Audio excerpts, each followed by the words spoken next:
Calon suami sahabatku, ternyata kekasihku, lagi sibuk menyiapkan pernikahan, atau mungkin punya pengalaman tak terlupakan. Ketika menyiapkan pernikahan, serba-serbi, mempersiapkan pernikahan memang selalu memberi kesan dan pengalaman yang tak terlupakan. Seperti tulisan sahabat Vimal dalam lomba menulis Bridezilla ini. Menurut kebanyakan orang, mempersiapkan pernikahan itu gampang-gampang susah. Apalagi, jika ingin menggunakan adat pasti lebih repot. Namun, jika didiskusikan bersama-sama pasangan, pasti lebih gampang. Aku dan kekasihku telah berpacaran selama bertahun-tahun, lebih tepatnya sudah 8 tahun bersama. Banyak orang yang telah bertanya kepadaku, kapan menikah? Jawabanku hanya satu, yaitu doakan saja secepatnya sambil melemparkan senyum manisku. Ketika aku bertanya kepada kekasihku kapan dia akan melamarku, dia selalu mengelak. Dia selalu bilang, nanti ya, karirku sedang naik nih, atau nanti ya, uangnya belum terkumpul. Saat itu aku hanya percaya saja dia, karena kami memang sedang meniti karir masing-masing. Aku juga mempunyai sahabat, sebut saja namanya N. Aku dan N sudah bersahabat selama 10 tahun sejak duduk di bangku SMA. Sepengetahuanku, N belum mempunyai kekasih. Dia enggan menikah karena baginya semua cowok itu sama, hanya janji palsu. Kalau soal itu, aku sepaham. Namun, aku yakin kekasihku tak akan seperti itu. Pertemuan kami bertiga semakin intens saja.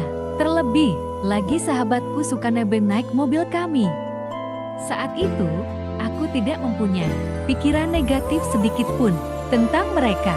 Aku tak ambil pusing, hanya saja dari beberapa teman kantor sering menyarankan agar kekasihku tak menemui sahabatku setiap hari. Takut kepincut nantinya.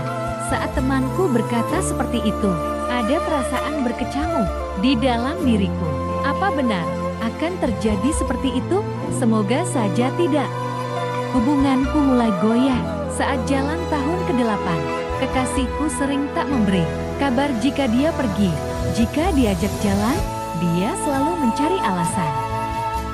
Aku tetap saja masih berpikiran positif dan percaya padanya, walaupun dalam hati pasti ada yang tidak beres kepadanya. Berulang kali aku telepon ke nomornya, selalu tidak aktif. Sampai suatu ketika, sahabatku mengirimkan pesan singkat kepadaku. Katanya dia mau menikah 2 bulan lagi ke depan. Jadi, dia memintaku untuk menemaninya. Dirinya mempersiapkan pernikahannya. Tentu saja dengan senang hati, aku menemaninya. Rasanya seperti aku saja yang ingin menikah. Seandainya kekasihku segera melamarku, pasti saat ini aku sangat excited mempersiapkan semuanya. Ada satu hal yang janggal di diri sahabatku ketika aku bertanya siapa calonnya. Dia mengelak, katanya, aku bakalan tahu sendiri seiring berjalannya waktu. Bak petir di siang bolong, aku terkejut bukan main. Kekasihku datang ke rumah sambil menangis-nangis, memohon maaf. Jujur saat itu aku sangat bingung dibuatnya. Dikeluarkannya sebuah undangan berwarna merah muda. Di situ tertera namanya. Aku segera ingin memeluk kekasihku karena saat itu aku berpikir dia ingin memberikan surprise kepadaku dengan cara melamarku seperti ini. Namun, alangkah terkejutnya aku ketika membaca nama mempelai perempuannya. Namanya N, mirip nama sahabatku. Itu namanya bukan mirip lagi melainkan benar. Ya Tuhan, mereka berdua akan benar-benar menikah. Selama ini, aku dibohongi oleh mereka. Semua pertanyaan muncul di dalam benakku.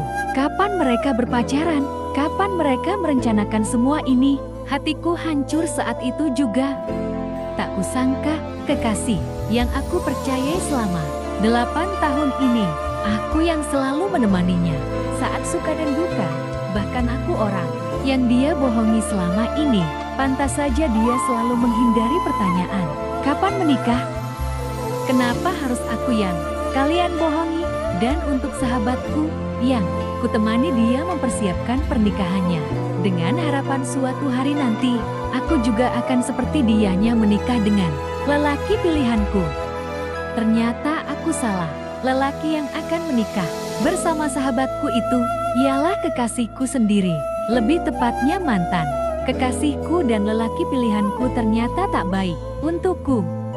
Dia lebih memilih sahabatku ketimbang diriku. Selama ini, biar pergi sajalah kalian.